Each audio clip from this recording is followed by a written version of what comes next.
Learned how to expand out single brackets using the distributive law, but today we want to expand two sets of brackets. We call them binomial products because bi means two. So to do that, it's just like algebra. To expand, we want to use the FOIL method.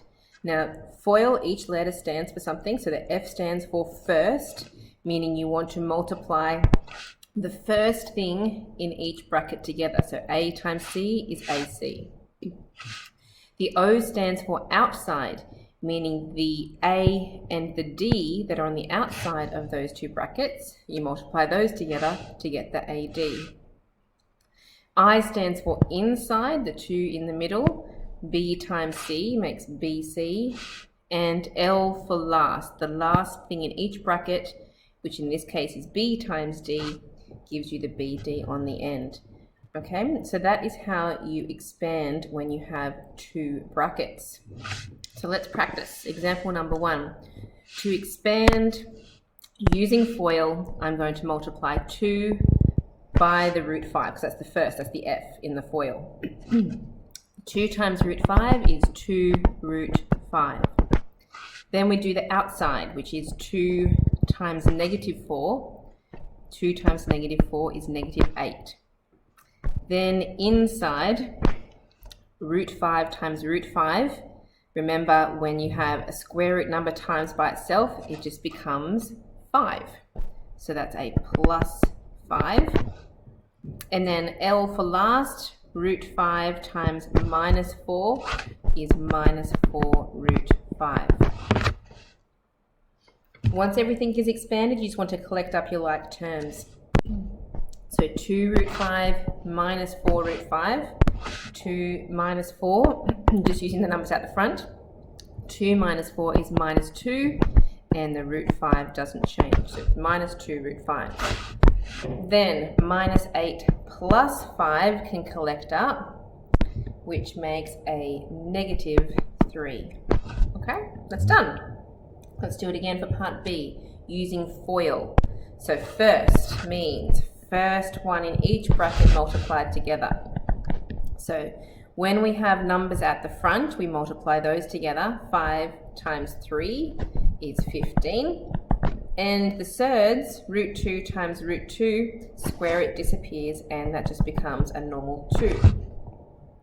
So that was the F for first. Then we want to do the O for outside. 3 root 2 times 7. So multiply the 3 with the 7 to get 21. And the root 2 is the only surd, so it just sits at the end. Then the inside, minus 2 times 5 root 2. Minus 2 times 5 is negative 10, and the root 2 sits after. And last, minus 2 times 7 is negative 14. Then collecting up. Well, first of all, we have 15 times 2, which is 30. The two middle terms here are like terms, so they can be collected. 21 take away 10 is 11 root 2s, and we have a minus 14. The 30 and the minus 14 are like terms, so we want to collect those as well. That makes 16 plus 11 root 2. In question 2, we want to expand and simplify again. Whenever you have something in brackets all squared, that means the same as that bracket, which is 5 minus root 2, times by itself. So exactly the same bracket, two of them multiplied together. And then you can just do a FOIL to expand that out. So 5 times 5 is 25. 5 times minus root 2 is minus 5 root 2.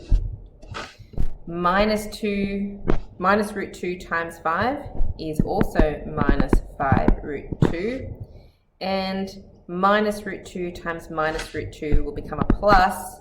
The square root, because they're both root 2's, the square roots will disappear and it will become a 2. Now we can collect up. 25 and the plus 2 will go together to make 27. Minus 5 root 2 minus another 5 root 2 makes minus 10 root 2. Okay. On to B.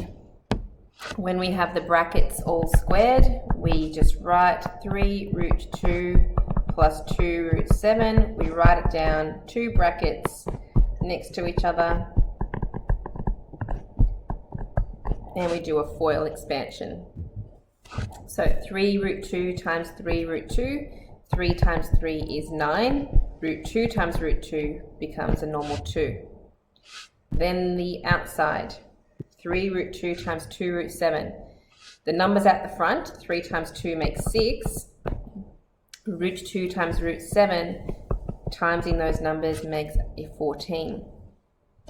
Now for the inside, 2 root 7 times 3 root 2. So again, 2 times 3 is 6.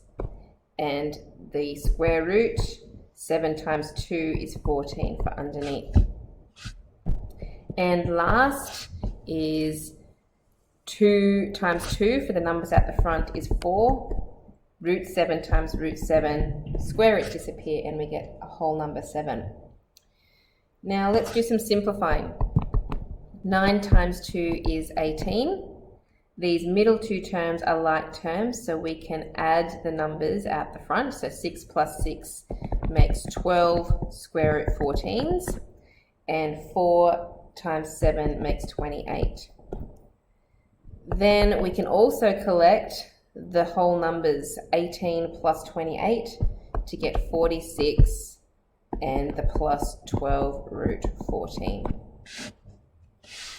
So one more type is question 3, when you want to expand and simplify. Then when you look at these, hopefully you notice that the brackets are exactly the same, except for one is a minus and one is a plus. When that happens, something interesting is going to happen when we expand them. So let's do the full FOIL expansion first, and you'll see what happens. 2 times 2 is 4. 2 times root 3 is a plus 2 root 3. Then the inside, minus root 3 times 2 is minus 2 root 3. And then last, minus root 3 times root 3 will make minus 3. Now the interesting thing that always happens for these types of questions is that the middle two terms will cancel out. See how I have a positive 2 root 3 minus 2 root 3? That makes 0 root 3, so they cancel out. And all that is left is 4 minus 3, which equals 1. So the shortcut is, if you look at the question and you see that the brackets are exactly the same, knowing that the middle two terms are always going to cancel out, which is the O and the I of FOIL, all you have to do is the first one's multiplied and the last one's multiplied. So let's use that shortcut for part B. So all I need to do is the first one's multiplied together. 4 times 4 is 16. Root 2 times root 2 becomes whole number 2. And then the last one's multiplied together. Positive root 3 times a minus root 3 will make minus, square root cancels out, 3. Now just to work out what that equals, 16 times 2 is 32. Take away the 3, which makes 29. And that is it.